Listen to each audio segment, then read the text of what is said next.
За мөнхөөс солон гишүүн нэлээд олон гэмт хэрэгтнүүдийг нэрлэж байна. Энэ нэр цаашаа маш урт үргэлжлэх ёстой гэж би бодож байгаа.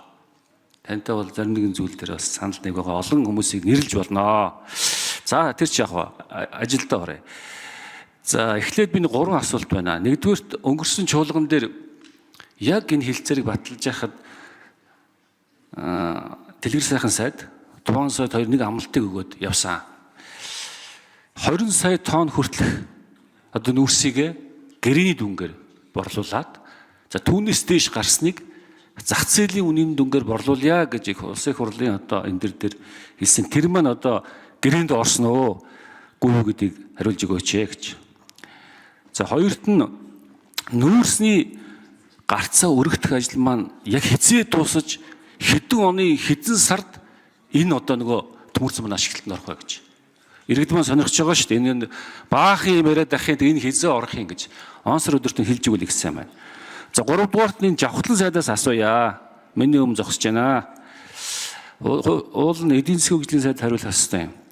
Бид нар чинь Монгол улс чинь олдог орлогынхоо 93%-ийг энэ нүүрс зэсээр олж байгаа юм байна шүү дээ. Хуучин ч тийм байсан. Хуучин бид нар Эрдэнэтийн зэсээр л хөрхий төсөх орлогыг дийлэнхийн бүрдүүлж ирсэн. За одоо ч ойрын ирээдүйд ч гэсэн нүүрс зэсээр л амьдрах байх. Ер нь бидний ирээдүйн амьдралын гол орлого бол угаасаа энэ байх нь ойлгомжтой. Ямар ч ажил хийгээд бид нар огцом өөрчлөлтийг авчирч чадахгүй учраас Жавхлан сайдын ийм санаа байна. Та одоо хариулж өгөөч гэж. Хэдүүлэн төсвийн зарлынхаа огцом өсөлтийг хязгаарлуул яасан юм бэ? Өнгөрсөн жил 27 их найд байсан төс маань энэ жил 33 болсон. Бизнес эрхлэгчдийн маань хамгийн их хүсэж байгаа зүйл ханшийн доктортой байдал байгаа байхгүй. Тэр энэнийг хангахын тулд төсвийн зардлын огцом өсөлтүүдийг хязгаарлуул яасан. Төсвийн зардлын огцом өсөлтүүд чинь бүгдээрээ гадагшаа валют болж гараад байгаа байхгүй. Гүр барьсан ч валют болж байгаа. Машин худалж авсан ч валют болж байгаа. Тэгэхээр энэ төсвийн зардлынхаа огцом өсөлтөд эргэжил бодлого гаргаж дахиж энэ 20% өсөх юм дээр бодолцвол яасан юм бэ? Магадгүй эдийн засгийн хөгжлийн сайд хариулах байсан байх л да.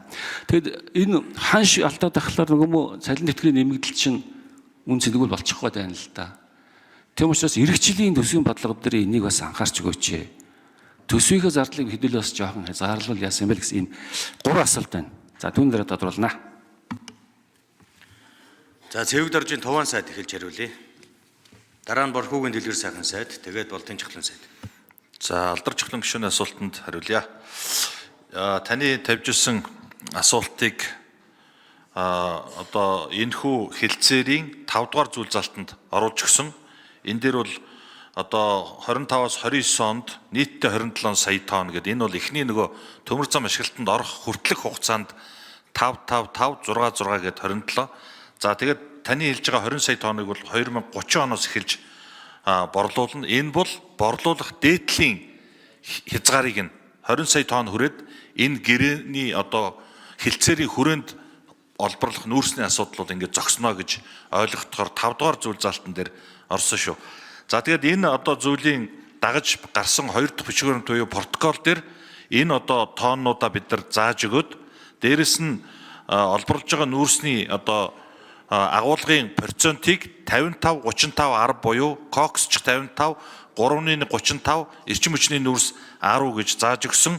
За мөн одоо China Energy Group урт хугацааны одоо гэрээний энэ зүйл залтуудаас гадна эрчим хүчний нүүрсийг нэмэлтээр худалдаа авахд бэлэн байна гэдэг асуудлыг ярьсан. Тэгэхээр энэ хэмжээнүүдээс цааших асуудал бол бусад одоо хууль тогтоомд биржийн хууль бусад одоо гэрээ хэлцлийн хүрээнд хийгдэд явах боломжтой. Энэ бол дээд хязгаарыг тогтоосон зүйлийг 5 дээр зааж өгсөн гэдгийг тэмдэглэе. Баярлалаа. За Борхүүгийн Дэлгэр сайхан сайд хариулт өгье. За Алдар Чухлан гишүүний асуултанд хариулъя. Төмөр зам яг хизээ ашиглалтанд орох вэ гэж. За бид одоо өнөөдөр одоо ингээд энэ гэрээ сойрхон батлагдвал тендер зарлагдана. Тендрийг бол одоо манай худалдаа авах газар зарлана. За тендрийн хугацаа бол одоо ойролцоогоор 1 сар орчим гэж тооцоход бид одоо тендрийн ялагч гараад тэгээ энэ бүтээн байгуулалтын одоо хил дамсан бүтээн байгуулалтын үйл ажиллагаа 5 сарын 1-нд эхэлж чадвал бид нар 1.22 сая сар буюу 1.9 жилд барьж дуусгана гэж үзэж байгаа. Тийм учраас 27 оны 4 сар гэхэд энэ төмөр замыг холбож ашиглалтанд оруулна гэсэн ийм хугацаа байгаа гэдгийг хэлье. Баярлалаа.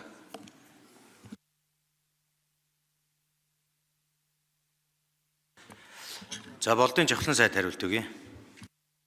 За гишүүний асуултанд хариулъя. За уулуурхаагаас орж байгаа орлого маань сүүлийн жилүүдэд нэмэгдэж байгаа мэдээж. Гэхдээ 93% бол арай биш шүү. 93% гэчихээр нөгөө салбаруудаа ерөөсөө байхгүй ямар ч өөрөөр ойлгүй юм шиг тэгэж бас бид нар орхиж харж болохгүй. Өөр маш олон манай эдийн засгийн салбарууд байна. Үйлчилгээ, худалдаа, харилцаа холбооны салбар, үдэ аж ахуйн салбар гээд яг уулуурхаагаас шууд уулуурхаагаас орж байгаа нь бол 50% төгсөж байгаа ш. За шууд бол шууд бус нөлөөгөр гээд яг 60-70% бол төгөн. Гэхдээ бусад салбарууд маань бол бас дөрөвцсөөр, тэлсээр, өөргөө биелүүлсээр байгаа шүү гэдгийг хэлье. За төсвийн зардлаа бид одоо зааштай умья. За энэ алдагддаг төсөв батлая гэдгийн бодлого руугаа бид нэгэнт шилжчихсэн. Дараагийн 3 жилд бид нар ийм байна гэд одоо хуульчилсан байгаа. За тийм тэгэхээр өөрөөр хэлбэл бид орлогын хэмжээнд одоо төсвөлнө гэсэн үг. За та дахиад төсвөө хумья гэхээр за бид төсвөө илүү их ашигтай гарах тэр чиглэл рүүгээ ингэж явах нэ. За тэгэхээр энд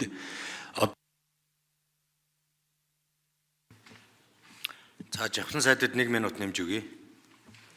за тийм тэгэхээр энд бид хуулиуд дээр маш сайн ажилламаар байгаа маа. Одоо засгийн газраас завар дараа 7 хоногт байна одоо бид өнгөрсөн төсөв батлах хууль тогтоолоор үүрэг авсан байгаа. Юу вэ гэхээр энэ төсвийн зардлуудыг шууд нэмээд байгаа энэ хуулиудаа эргэж харъя. Эннийхээ судалгааг оруулж ирээ гэсэн байгаа.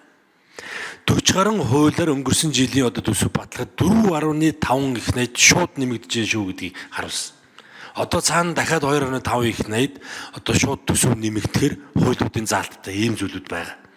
Хэрвээ эднэрийг зэгцэлчих юм бол одоо жил бүр шууд автоматар одоо хуулийн дагуу нэмэгддэг энэ төсвийн өсөлтүүд маань бол байхгүй болно. Ийм боломжууд бидэнд байгаа.